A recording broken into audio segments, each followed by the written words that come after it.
tunia hi thilau ho hi nasata setenin ama ochang ta thinal han khu ama to achi khom dinga ang ko na ochang ini sei diwe ke man ka sei thu gut ei pon athilapu ong ki phung pa in han mula ichi khom diwe tai ta akko na ochang iza ding hallelujah amen ati kit diwe ngol jang junga hi chi video hi ne ding ini mu chin sat diu hi chi masanga chu ki chen ta tunia hi choloi tabanga hlep nai la lut lo na diwa igibul phu theina diu pathin thu ini sim do masat diwe ai chu pathin thu ti lawa hi nang la ke hlep na itin zo na ding pon thilana to ai ko na event do zo na ding thildang inei lo diu pathin thu se e odinga i hat naw songpi krista chunga idin dat naw che bo chu in hi chi pathin thu chu he tu ne setan a ki chat pen chu ai lai chi pathin thu setan a ki chat pen ai ya chu nitin phat tin mihim te hin khule ki man cha na zo sai phat sia pathin thu imacha lawa gel nadinga imacha lawa ikoi na dewa hi setan na sata policy khet jinga na to jinga het na hi abol jinga hi chu tu ni hin e hola hin ki chen tan a hlungin diabol ki ti pa hi chin khulam lim le mel le thangling sei lim le mel le robot abu thi pa lim le melin ei hlem jingwun hi chilai lei tur muna to hole thilo holoi si pathian thu ki ti machamawa gel sa lo na dinga alhep mangjal dan ki chin ta imu do diwe amon seileo doctor hegen bible jang ki pu win ati me theu chu bible ki pu sa dingu bible jang khoi sa tho dingu ai wanga chu pathin thun ipi se ya pathin thu ki ti hi imacha e po tia gel na dinga hi diabol ki chin ta alhep jing dani imu do diwe bible chu ga choi me chu setan dinga ki cha e bu hi lo chu bible thu chu ga su thieng sa isa khawa ki kule le chu setan dinga imacha hi lo chu athu pi pen chu pathin thu in het china athu ta pathina hin khu hin manding pa chui chu diabol ki cha pen chu na chi chu setan a het in hia chu hi chi aki cha pen ta chu mihim ten achut lut lo set lai sia chu setan a dinga chance len jing ai ya zu tu ne iwet tinga hele hi chi diabol chun a policy khani a lo hling ma jingin hi chi lei tul holoi hi ki chen ta a hlep na thu pi pen chu ipi tam iti hele bible a hin pathi ngei lut na ki ji di hi jong le a gilwal be se in ya chu acham kim pon bible jong adol lo dinga hi ya chu bible kalwala jong pathi ne na to thya ati ai bible kalwala na to thya bible ai imacha chamkim sela ki ji lawa hi ati pi zia chin khulam thilapu diabol lima hong ki sim no hin alei tun mi ho hi chi o changa a hlep ngoi tep yi ngai hi a chu cho loi kam so ai pathin thu a holim na le pathin to ki hlamun na kiti momong je ging loading whatsapp group la hen lang social media la hen lang amo mi lai ki mu tu pinai pathin thu kiti momong chum loading atam zo evangelist pi ati de ching khulam chu wa choina ding robot abu thi pa dop sang na ding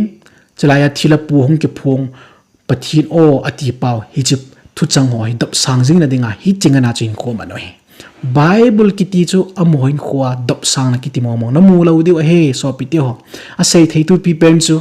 vol hagau oza thailo vo pathin oza thailo ati ding hi tia chu zon te na nga in kho man diu mi chu a cho bui la jing diu hi chu a bol thei tu pi pen hi ya chu setan in hi cho lo pui na gim nei ma jing a in hi lai mun di dai chi video a ki hep na ka vet do chu ka ti za hi chan ya diabolin no ta e hep dan ka vet tingal o pakai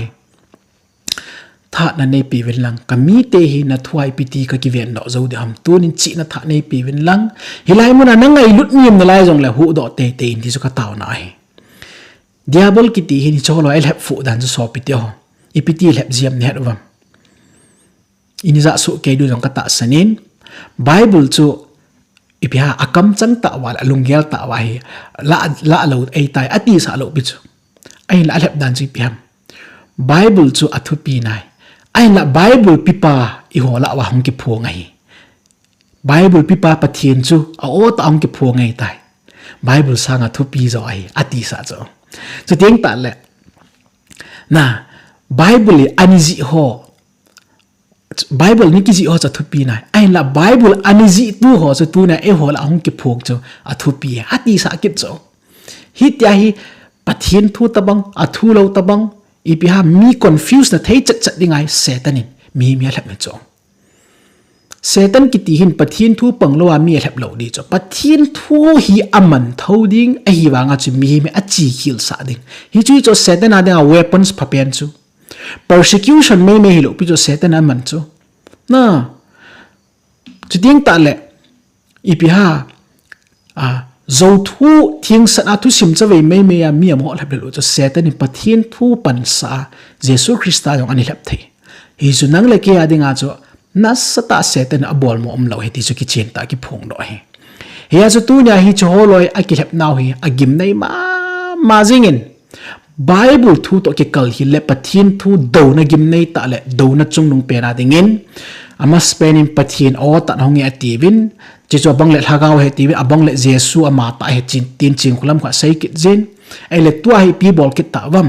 de 26 ni hitam latest pena thu phun ati naw thilapu hung kila ania chun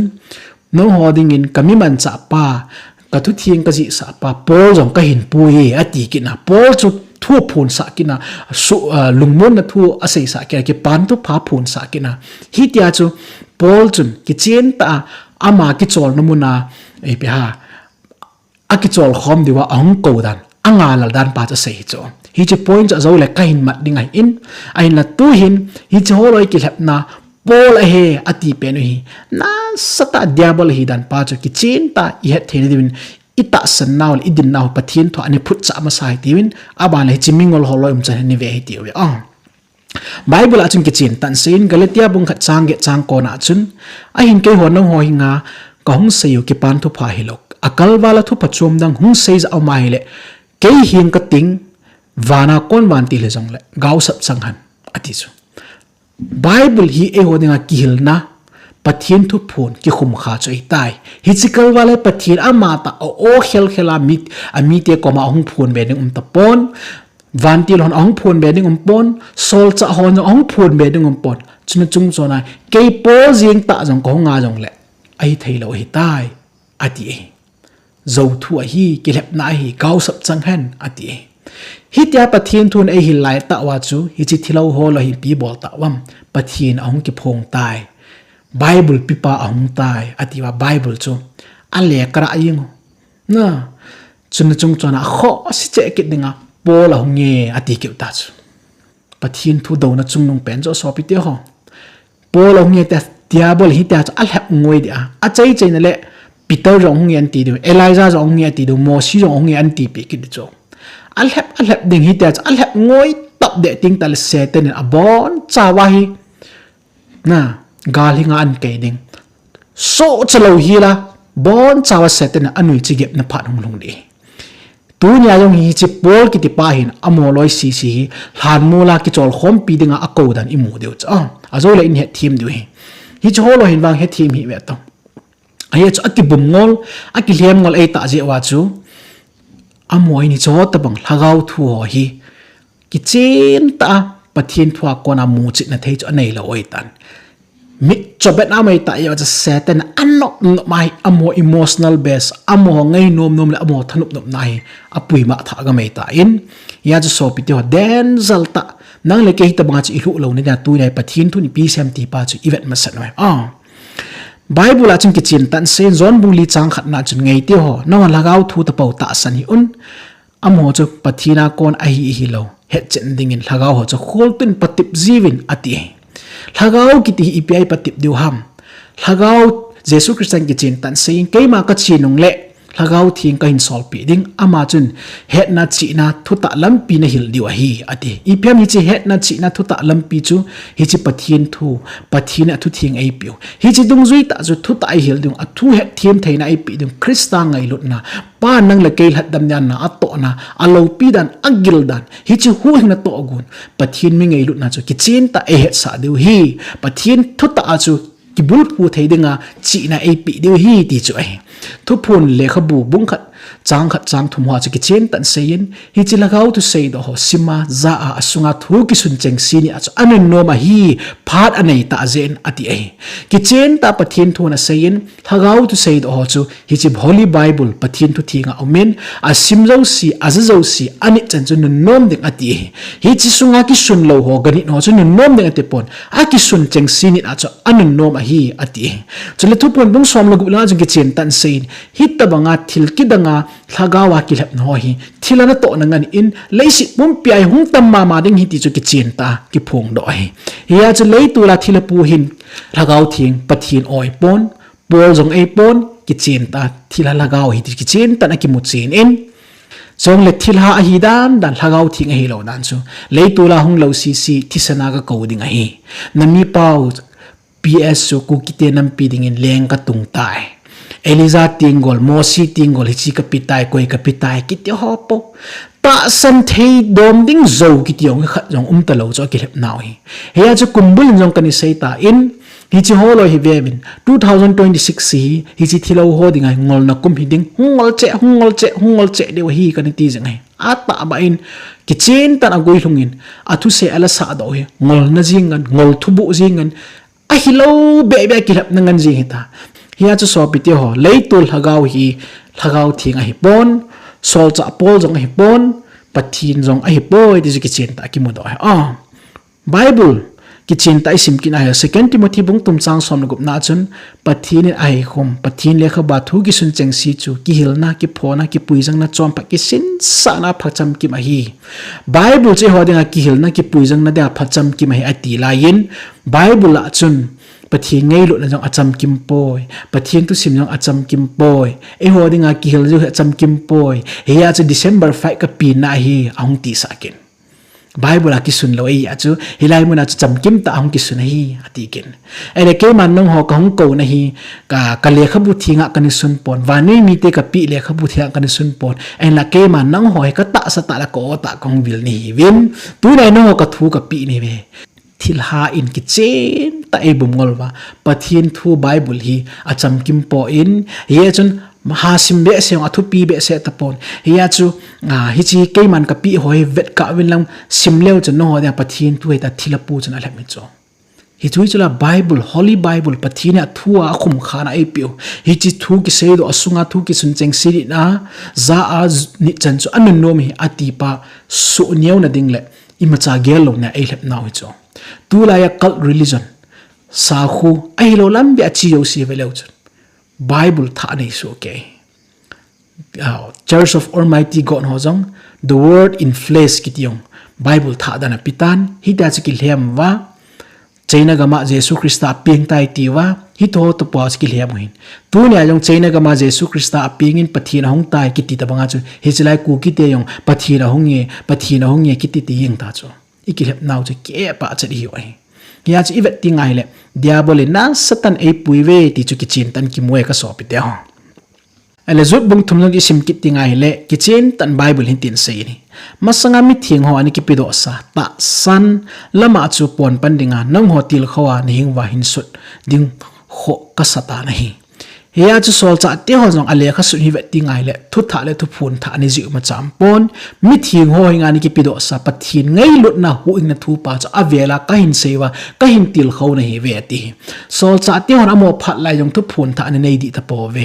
a ki pisa ta san na thu ngai lut na cha avela aji kitwa ho bung mi te ho ni til kho hi ati ai na amo phat lai jinga jong thu tha am ta lowa a ki pisa ta san na thu chu angai ngai pa chu ki chen ta asei be wa hi le tu ne hi chilai muna bible amlo be khat thilana to chu iti pathin to gon la jawa lagao o hi kiti thai ding hamna he chi vet tinga le ikibum naw he anasa be se yingin ngol na la jong ngol na chung nong pe na hi in jong le om lo be a hi thai lo be ki lep na ti taw te ki lep na dinga jong za cha tai ta chu ki lep naw hi cha chi ki lep hi ta we ka ti nom nai hi chu ka so pi te ho nam lam vai te lagao lieng vai te bon chai kop so keu in chen leng vai te na in chen lo chen la sam te he na chi na jong leng vai te politics ipitics sa jong leng vai te I bon chawa leng vai ngan I wai jin chung chona thilhai ni lawa bu ki sa anop ta chengkin na hi ti chu hi wai เฮียจุกngay tu zi in ita san naw hi ki chen ta pathin thua igibul phulo wa hi le mi tam ta hi iwa mong wa pathin thua ko na ilhai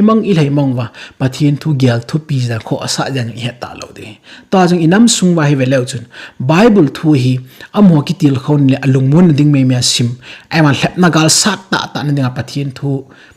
gyal kho a sim le he chi ni koima nom ta lo cho he a chu mo thu sima lam vai gam hi ve ti cho pathin thu chu YouTube la ajang pathin thu ki sia hele koiman ngai nom lo hi a chu bible ki chin ta si thu ta ngai ni ding anakulu tha tuna amo ngai nu num thui la ki khom dingu mo tu sima lam vai di he di cho hi jidin mun ju tai lung cho i mo tu sei si ho i mo kheu lim na ho mel ma ki ho tu ni ding phungle chang ka ki do tu ni ding gam khat la gam ki na na ding thu ho elo loi chaka ki dem tu na khat la khat ki chut nya tu na thu ho po hi ki ngai no ma YouTube view yang sangul ama bible thu ki che ta pathin lo pi na ki phu no chen i kulu ina khangul i pharu i pinga po ve ni hi chin ki chen ta satanin ai he chin be se ya chu ila wai satan hung ki chima hi tia chna tua hi Paul'in ke yong hung ta ponge vantil ho jing jong hung pon te at di lai ta ke ma Paul ka hi ahung ti ki ta chu chlai ai lung danum ta le ki da ta le hasit ta chi hi we ga nga hi ti we chi tuin van mi khat na ho pi di wa ke man phat ka pi ding hin aba hi ke man panaza le kana man cha sa hin ama chu koi ham etile kathusona na panga dunia na simona na zao kihil na ne zingo kami pa Paul ahi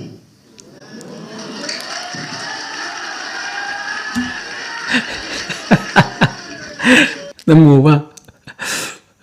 pathin tun ki chen ta sei ke ka hi in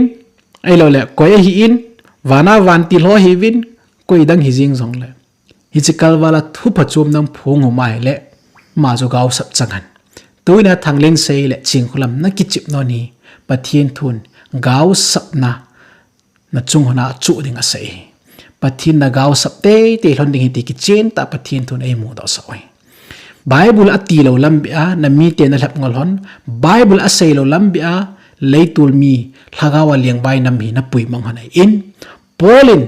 hichlaya pathin thun ahum kha kalwala thu phachum na hung phung oma kei jing ta jong hyong leng van til hoi jing jong le gaw sap changan ati in hichi gaw sap na chu nang ni chunga hi chu te ding na tu na cha na tu na khang son hon gya hichi gaw sap nai na ki pu hon ding ai Paul hitia hung ngai lo ding hung jong hung ta lo ding hung dinga jong pathina gun lo ding a thu to ki kala pathini ami te pui lo ding hiya chu tu ne pathin thu do tit na hi ta ne ki sa no ni pathinin pum pia athua ase athua thon ngai lo na ti jinga in chi thilapu na hu pi ting jong le athua thon ngai lo hi chi pathin thu thing ei pi pau hingjing pathin jun athua ei mo sa ven Paul dana naung kilap na Paul dana thu pha chom be phong dana avela nong kilap ki na Bible na so nim na hi pathinin gaw sap chang hana ti in hi chi gaw sap chun na chung hana chuding hi ti chu ki chen ta pathinin ei mu sa oven hi a chu ipi gaw sap nang chuding ham tu nyai na ki si hon lawai le hi chi gaw sap nai nang ni chunga chu te ding ai tai tunin ki si hon lang pakai ko mangai dam thum hlan lang pathin thwa ki bul phul hon lang na thila na to hlan hi ngagang chalhanin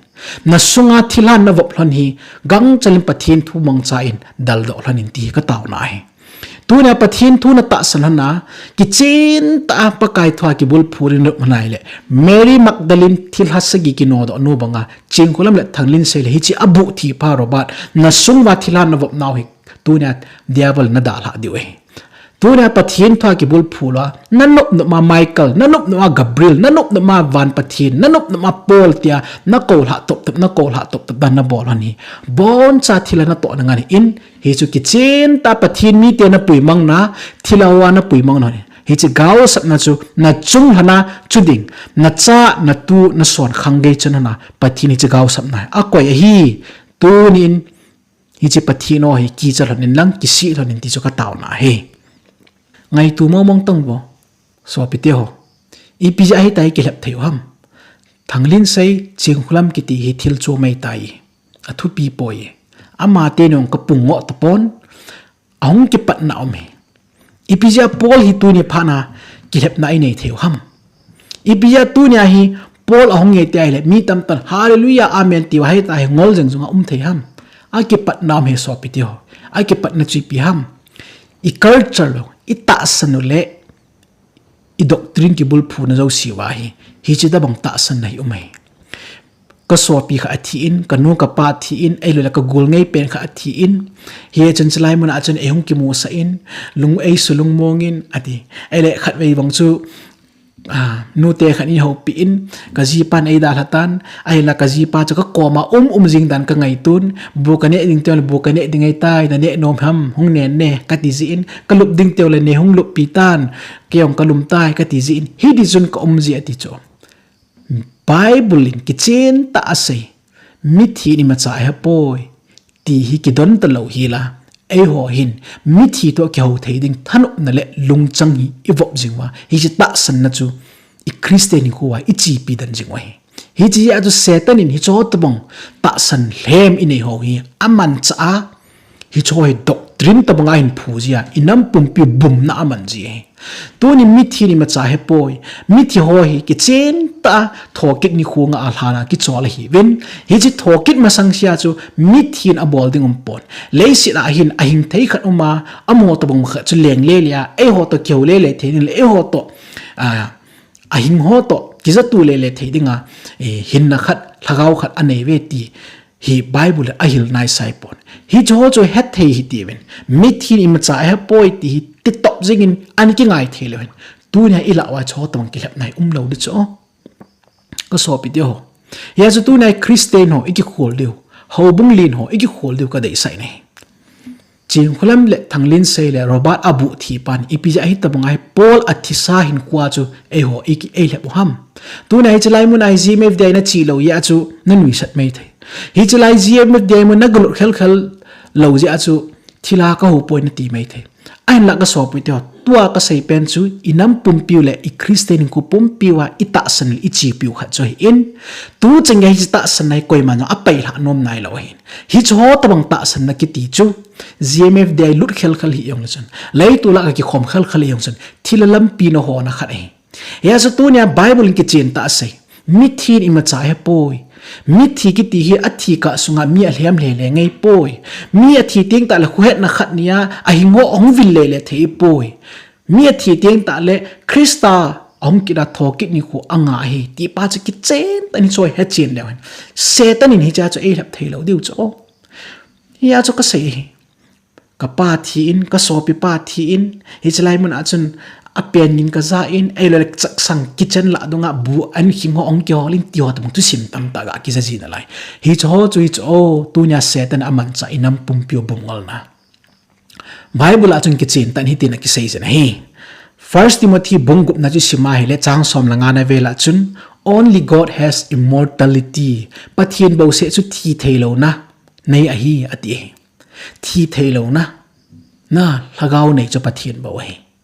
ka so pi ti ho ya chu mi him chu i thiwa a hing thei kham na lai le chun immortal soul nei hi win hi chu ki chen ta pathian do na ai so le Bible chung ki chin tan sen job bung li chang som la sigina mi him chu athi thei hi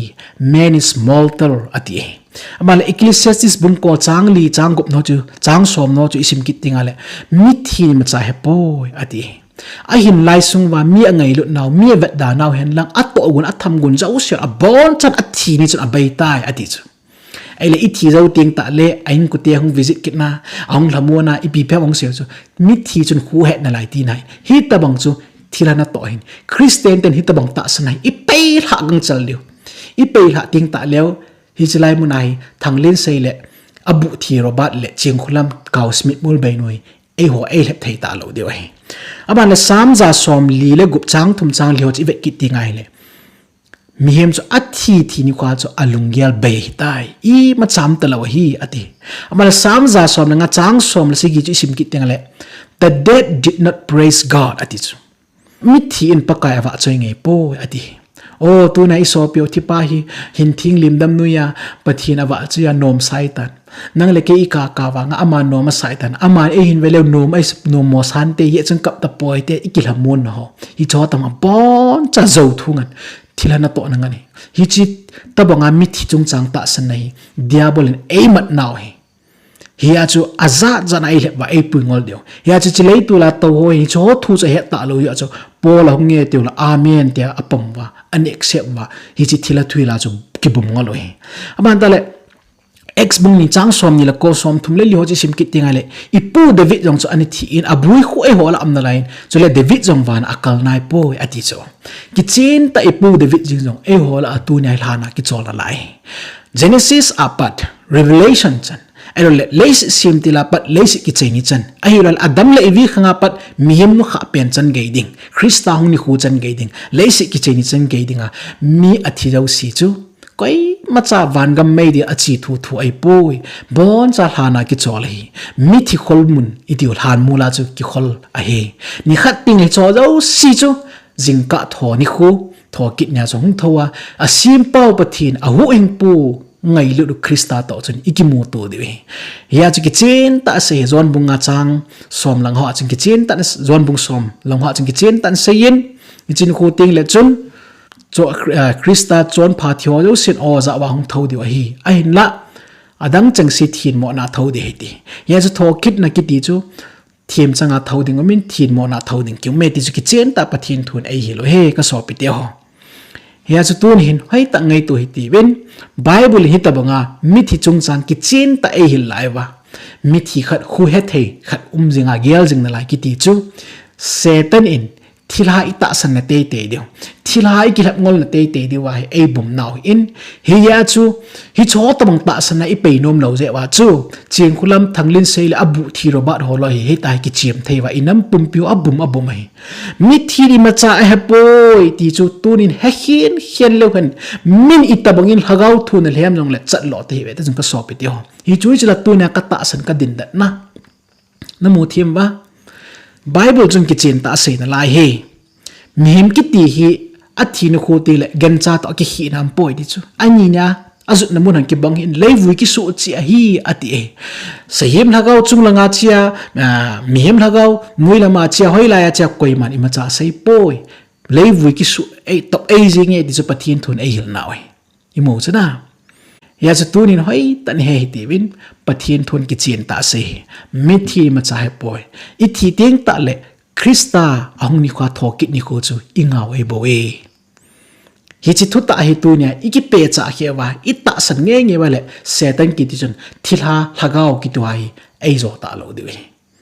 hi zo pathin thani ki bul phu nom lo ham na ki bul phu the ai le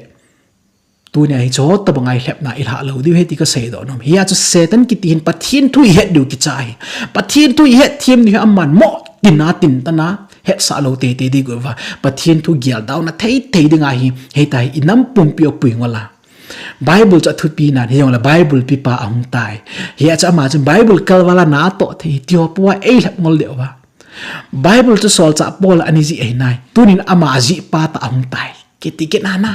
I have ngol de cho hi chun pi wat sa ham hi chi tu sei do hi chi lagau tu sei do ho akiji do ho sima za a asunga thu ki sun cheng sini as anun nom a hi ki ti pen chu na sata na ei pe mong sa wa thu chum khat ra chu ki lamun na pathin o hol na dinga ei pui hu chu hi chu ki chen sana deception he lep na he ti chu ei mu do sa hin hi chi lei tul mingol ho chun cho ki ti pum he thei ta lo nang le ke ben tu ni hi chu he thim gu hi ti win ki vian do gu hi ti we ti chu ka sei no mai hi sui het chin vai le tun chalai mona hi 922 vela hinga ve he ti thila pu in cholo ai lap na he ki ma hong gim nei chalai hi azut na ding mona copy ngai ta ki chol na mona hi nang ho zong na hong na deu ni kho che ke man ka ma hi na mo wa ka ki chol na mona hi nong diu chu ken jong ka nga la le hi ati so na za uchna ke ma ka ki chol na munai no zo nong ki chol diu ka nga la hi ati da lai cho na mu ta uchna hi chu ka sei nom chu Paul chu tu nya hi van gama mai pon Paul chu tu nya hi Krista ahunga thokit ni khunga alhana mai hi chebanga chu Mitheng te ho zo si Bible hero ho zo siong tu nya ki cholai ni khat ti le kai tho de van gama lut ke sun chu Mosi Elijah Enoch hi chang ho bo hi special ta pathin condition asiam thua in a case le a reason tam tam na ain la mihim ne chal le pathin mihim apui dan mo mong chu mithi ki ti phat chu hlana ki chola hi ti e hi chu ai in Paul dong tu ne hai hlana ki chola hi in ama van gama go ma anu nu phale hungkuma heta hi e ho ko ma thuang phu le le the poi ya chu Paul ki chol na mun chu tu ai hlan mo lai ya chu hi chi thila pu chin ki chen ta he na ka ki chol na mun na chu no ho jong kong pui di nei ve ka ngal ni ve tia le jing hi chi lei tul ho lo hi Satan abum ngol pawin athi na ding plan hlan khu alei panei tai ti na oh namo wa abula Bible changa chun isim lo tawin van til ho hen lang skei jing Paul jing a thu pa sei dang ho mai le gau sap chang ti jing khulam le thanglin sei chu tu ne gau sap chang ei tai tu ne gau sap chang ei tan gau sap achan hon pen chu athi pi hon ning chu hi chi thila pun he pha na chu tu nya hi ka ki chol na mun na hi I ki chol thein dia no ho ka ngal nei tai ati oh ki chen ta thila pu hin hi cholo hin khu hi angol jam pe wale ahin la te te ding ki thoina an nei te te ding ahin tha te te di tai ki chin ta ki moi so lo hil de ka so pi do hi chu tu nya ka sei do no ma in pathian thu thon ngei lo he ya chu Bible say lo lambia Paul ko la avan ti lo ko lo chu Bible gau sap chang han ti in hi chi gau sap na chu tu nei phun do pyo hi in abana Paul ki chol na mun chu hana hi in hi chil han mo la chu hi choloi si si hi athi na diu mun chu thila pun alei panei tai amole mo ki lei sa ai tai thina lan khu hi chu tu nya ATM viewer ho ko ma ka him phun do hi win amole ngol the thu han lang ching bu te hi jong law nang le ke be en ki chi the ti win achung ma pathing gau sap na tu na ki phung do le diabolin han kho alei pi pen iti lam ki chai de ham aninga ai ti be oh